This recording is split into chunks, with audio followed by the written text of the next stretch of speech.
afternoon. Very happy to be here today. I'm Lori Sims, and I'm on the faculty, if you do not know.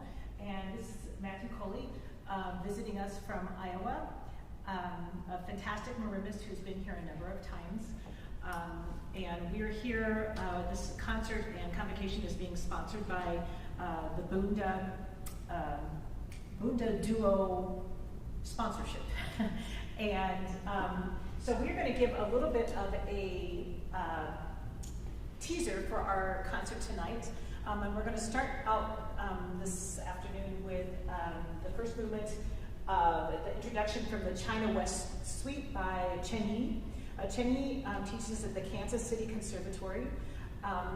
I first heard this piece about a year ago, and I just was insane about it immediately. I think it's so interesting because it incorporates traditional Chinese folk tunes in a kind of a, almost, it's where Chinese music meets West Side Story. And I do not know if that's what she intended by calling it China West, but for some reason I picked up on that right away. It has a really very catchy kind of rhythmic texture. She very interestingly layers these traditional folk tunes, which you can really hear clearly with the piano marimba. This has also been transcribed for two pianos, and it's also has an orchestra version. So we will just begin with this right now.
excited to play this dual programmer. We've had a lot of really interesting conversations about this medium, and particularly about his sort of non-traditional but very really exciting way of approaching his career. You know, the piano has 150 years of being seen as a concert instrument and a solo instrument, and so to say that you're a piano soloist, nobody really blinks an eye. But to be a concert marimbist, I think sometimes people don't know exactly what that is, and he's been really working hard to carve a path, or to define a new way of seeing what the marimba can do, other than being a part of an orchestra or being just a percussionist, a stock percussionist, I suppose, or also being a university professor. So I'm going to sort of throw this out. We're going to talk to Matthew a little bit about what he does and how he has approached this career that he has. Thanks, Lori. Hi, everybody. Hi, Lori. That was fun. Okay. Well, thanks for having me, I want to say first, and it's great to be back. Of course, I've been here with Clocks in Motion Percussion Quartet to perform, and that's how we met originally. We collaborated with a new piece by David Colson, and I'm so grateful to be back. So this is great. My career, I like to, when I go places, I like to talk about this because I've always wanted that to be something that I can offer, is that I've had a versatile and diverse career in music, and I've kind of tried my hand at a lot of different things, and and mainly I'm always coming back to being a concert marimbist. But I studied percussion in college. I was a percussion major, and I had to learn all the fundamentals and all the basics on everything, and went to grad school and did that, and then had a freelance career in Chicago, doing all kinds of things, playing in orchestras, teaching drumline, high school drumline, teaching private lessons to middle schoolers, doing new music, and collaborating with dance a bunch, and accompanying dance. And that was actually a big portion of my income for a while, was as an accompanist for 5 dance studios in the Chicago area. Well, Matthew, you were a dancer. I was also dancing too, and that was a another little career that I had going on during my 20s, and which is really cool because I met even some of your dance faculty in Chicago. I worked with them. So, and actually that's a great point for me in this sort of career development discussion, is my experience with the dance community, the freelance or grassroots or startup dance, however you want to call it, modern dance community in Chicago. They were super inspiring to me to see how hard they're working, they're doing a multitude of things in their career. They're not only dancing in other people's projects, they're choreographing, they're starting their own companies, they're producing shows, they're having seasons, they're hiring lighting directors, and all that stuff was really inspiring to me, and I knew that one day I kind of wanted to be on that side of it with my own organization. So along with being a concert marimbist, my other main gig, I have 2 right now, but one of them is director and founder of Heartland Marimba, which is a nonprofit organization. And like Lori was, as you were describing, the piano has this incredible history of 800 years or whatever. I don't know what your normal... Oh, 800 people longer, but I'm thinking, I mean, it's probably longer, but one thinks of Liszt being the first solo recital person. Okay. Yeah. So in 2 centuries ago, or a century and a half. And for marimba, concert marimba, really, we're talking about 50 years. The marimba on the concert stage, or hit the concert stage in the 1920s. The marimba is extremely old, of course. It's more than 2,000 years old, going back to Africa and even early Eastern Asia, and then coming to South America through the slave industry 500 years ago, and then making its way to North America about 110 years ago through Central American families. And it's, it's integral to the folk music in Central America, but it's very, very young to the classical music world. Although a kind of cool thing is that the marimba was introduced to the classical music world from America, from North America. Oh, I didn't know. And it traveled quickly to Japan, and soloists like Keiko Abe, toured the world with it in the 50s and 60s. And so, plus then there were several American soloists, and then it also became popular in Europe as a classical instrument. But the last 30 years has seen the most development. And so when I got out of school, as a percussionist, we were told, marimba is very important in school. It's kind of our grand solo instrument, right? If we want to do a concerto, we play marimba. We want to do a transcription, we mostly play marimba. Well, I'll jump in here. You were in an international marimba competition, which yeah, right. And that's we have more of those now for multi-percussionists, like full percussionists, but mainly the percussion competition scene started with marimba competitions, and there's several in Europe. I did one in Stuttgart, the World Marimba Competition. Well, you were a prize winner there. I won a prize there, yeah, and then there were some in the U.S. too that I competed in, and but it was sort of slow to take root. It's sort of it's a newcomer on the scene. But when I got out of school, I thought, wow, it'd be really great to actually make money as a marimba player. And so that's been my mission, is to create a market for marimba players and the music and ensembles. And so Harlem Marimba has been doing that since 2014. And we've done like 250 concerts and paid artists for all of them. And so that's been our mission.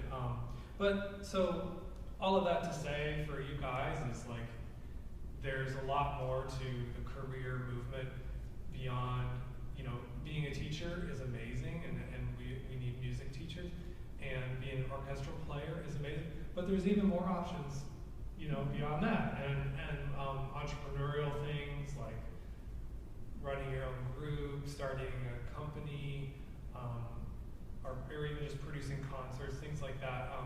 That's been really kind of important to me along the way, but trying out a lot of other things too, like making sure I have a well-rounded basis in the career to offer. Well, and I'm going to hit on two things. One thing that we were talking about yesterday, which I think is kind of fun and interesting. I think I'm going to have you talk to us about the Game of Thrones. Oh, sure. Yeah. Because it's so cool. Yeah. No, that's fun. Yeah. Just, give us a brief. Oh, sure. Yeah. Well, so tonight, this is kind of a great segue for tonight, because you're going to see me play dulcimer tonight. Although I didn't bring it, we're utilizing our format that we're all used to, the digital format. So we're going to project some dulcimer playing. I kind of ruined the surprise a little bit there, but hopefully I'm enticing people to watch more tonight. And so tonight I'll be playing a Hungarian dulcimer called the Cymbalum, but I also play the American dulcimer. And I was called for a gig 2 years ago, almost, to do with HBO, Game of Thrones, and then another production company called Giant Spoon at South by Southwest in Austin, Texas. And it was a week-long, interactive, fully immersive event where they hired cello, dulcimer, percussion, and a full 20-voice choir. And we were in if you know Game of Thrones, which we are big fans and fanatics of Game of Thrones, we were in the throne room with one of the actual thrones from the show, which was supervised a picture of just for that, sitting in the throne. Yeah. I want that in my office. And the great part about it was completely different gig than you would ever normally do, because you're doing, especially as a typical classical percussionist, you're doing 6 or 8 shows a day that are 30 minutes long, and the audience kind of files in, and they've scanned a bracelet so the high priestess knows their name, and then they call out the audience's name throughout this whole show. And then there's a bunch of other like events and during the show, but most of it's about the music and the music you would hear in the show and in the series. But it was a great gig. You know, it's one of those special gigs that it's once in a lifetime. You can't refute that. Yeah. And so interesting that marimba might be considered a more non-traditional instrument, and that's kind of been also a gateway for you to try other instruments that have maybe been marginalized, or who knew.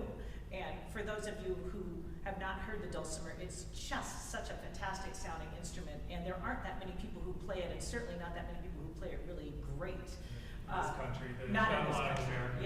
Yeah. So it's worth it just to be able to hear that.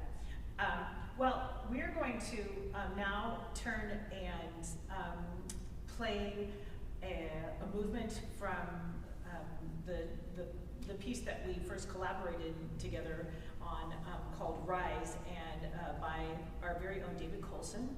And this is the movement that it was actually for a percussion quartet and piano, so it's really explosive. It rises. But this is a very quiet and wonderful movement just for marimba and piano that we've plucked out. And I'm going to just forget the name of it, which is terrible. Moonlight Yes. Through shattered glass. Shattered glass. Yes, or something to that Moonlight nature. through broken Yes, glass. yes. So we're going to perform this and come back and talk a little bit more.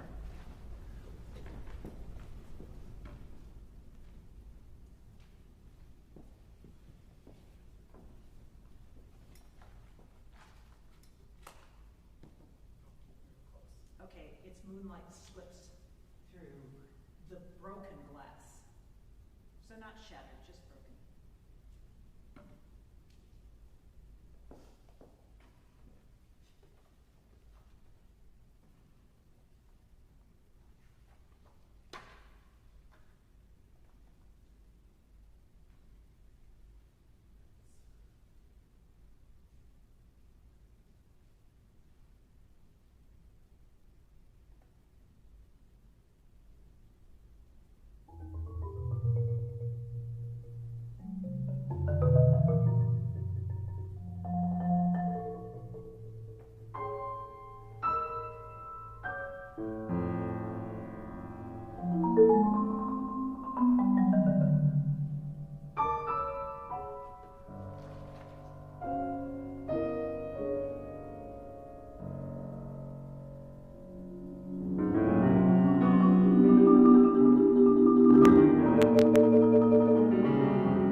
That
was David Colson.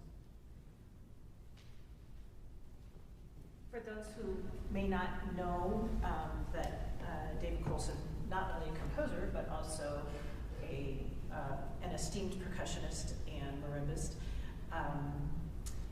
And this is going to segue into the next conversation I'd like to have about the repertoire for marimba. I think probably it's safe to say that a lot of the repertoire owes former marimbists, that there's a lot of composers that you have to kind of create your own music in a lot of ways, and then I would imagine that that would not only be because maybe people don't think of it as something to write for, but also they may not really know how. And so David Colson, I think, has created something that is both, that lays so beautifully for the marimba and also for the piano. And we are playing some other pieces. Matthew has basically transcribed these pieces or done some work to transcribe them. And we've entered some really interesting, I guess, exchanges and compromises. So I'm going to have you talk a little bit about that, because Matthew is also a composer and a prolific arranger. He has a big book back there of Bach preludes and fugues and all sorts of things. It's kind of amazing how much repertoire could be created from piano repertoire, and yet it becomes something really quite different. Yes, so a lot of my teachers as percussionists were also composers, most of them, honestly, and they encouraged us at that time to write our own music, because we don't have a lot of music to choose from. We're talking, 50 years maybe for marimba, a little less for multi-percussion, and then it gets very specific on styles. Like we can play old American drum stuff from wartime, but that's a very specific genre, So I've done a lot of writing, composing, a fair amount, and mostly I've done a lot of adapting and arranging. But one thing I was going to mention is Heartland Marimba recently. You were mentioning how I think a lot of composers maybe are just not sure where to begin with this instrument, or have a little shyness about it, and that we found is really true. Heartland Marimba collaborates. Our co-artistic director is actually composer Jenny Brandon, and she and I developed an online composition festival during the pandemic, and we had 13 participants, 13 composers, and it was all about writing for marimba, and we spent 30 hours on Zoom sessions basically teaching these composers how to play the instrument without actually playing. And what we found was all 13 pieces were at a place that we did not expect, a level of understanding and just connection with the instrument that we did not expect. And we passed over, in other times those composers may have to have written 4 pieces for marimba before they got to that point.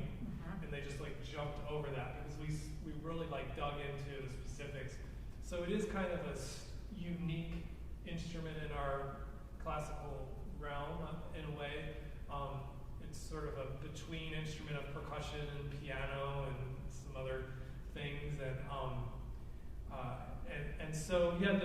repertoire for piano and marimba is not a widely developed genre, I guess I would say. I mean, there are some great pieces. Alejandro Mignao has written a piece, and Michael Burrett, one of my teachers, and, Charles Wuorinen, some composers you guys should check out, has written a piece. But we set out, we on our adventure, we wanted to find a new batch for ourselves. And so we thought about kind of across the board, like how can we just like show some new combinations, some new way of hearing these instruments. And so one piece we're going to do is this Mozart piano duo in D major. And it was my idea, and I clearly had no idea what marimba, what playing something like this. You know, you watch one YouTube video and you're like, oh, I guess it can be done. And it's absolutely. Sometimes I look over and I you know, it's like a complete and utter workout. And even yesterday I said, you know, can I use the mallets and it's. I can't even imagine, you know, what this would be like. I was thinking that, you know, it would be like being Edward Scissorhands and trying to cut little pieces of paper this big. When you said it's like the piano, I'm like, well, kind of not, because you've got a lot more arm and sticks and everything, and I've got these little, you know, little keys. And so to be able to create this level of virtuosity is actually really astounding. And so unusual, and I'll come back also that there's one piece that was written by marimbas. It's for two marimbas, and of course, as soon as I got it, I thought, I just don't have rhythm that's this good. There's just no way I'm going to be able to do this because it's very hard. And also that the piano isn't able to create that kind of rhythmic crispness because we have to wait for hammers and stuff to fire up. And it's been so interesting to try to blend these different sounds and the different capacities of the instruments just all the way through. And yet it creates this kind of really magnificent, you really hear the parts because the instruments are different enough that you perceive the chamber music and the dual part of it just like you would for violin and piano. It's really unique enough even though they're both keyboard instruments. So I'm really enjoying that aspect of it, but yeah, the Mozart was definitely I pulled the long stick on that one. Well, but you know, I was happy for the challenge, and it's really up my alley of what I like to do is in terms of all these other transcriptions that I've created from other piano parts or orchestra scores and piano parts, like the Bizet Habanera from Carmen, all that jazz, you know, all these different ones where I like to call it marimba repertoire for the tall marimbas. Yeah.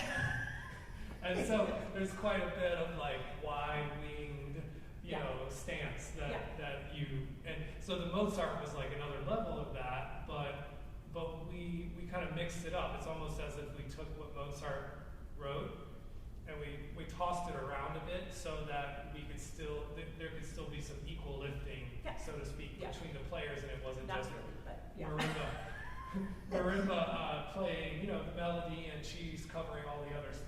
You know, and that's not what we're doing. We're really creating an integrated duo. But, you know, with Mozart's approval, no. Yes. We just kind of flipped some things around and made it work.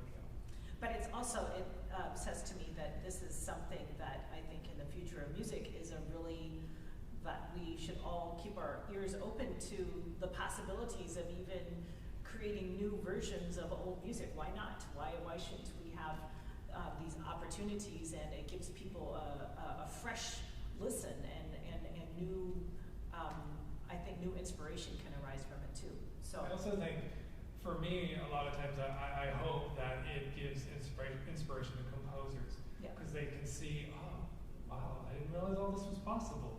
You know, you can really almost play like an orchestral reduction on the instrument. I mean, there's some different idiomatic tricks that we have to use for certain things because the sustain is very different than piano or, of course, strings and winds and stuff. But we have have some of those fancy tricks in our bag that we can like create illusions of sustain. Absolutely. Yeah. Absolutely. Yeah. Okay, so I think we're off and running. Great. Okay. It's time. Do we tell them which movement? So we are going to play the first movement of the sonata. We'll be playing the whole thing this evening. The first movement is Allegro Maestoso.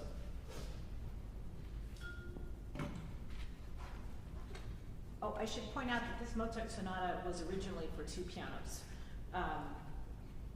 Yes, it's K4... The 448. 448.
Tonight at 7:30 on Live and Interactive, where you will hear the whole program and probably see Matthew do a whole lot more things that you didn't know were possible. We're really looking forward to the performance tonight, and thanks very much. Thank you.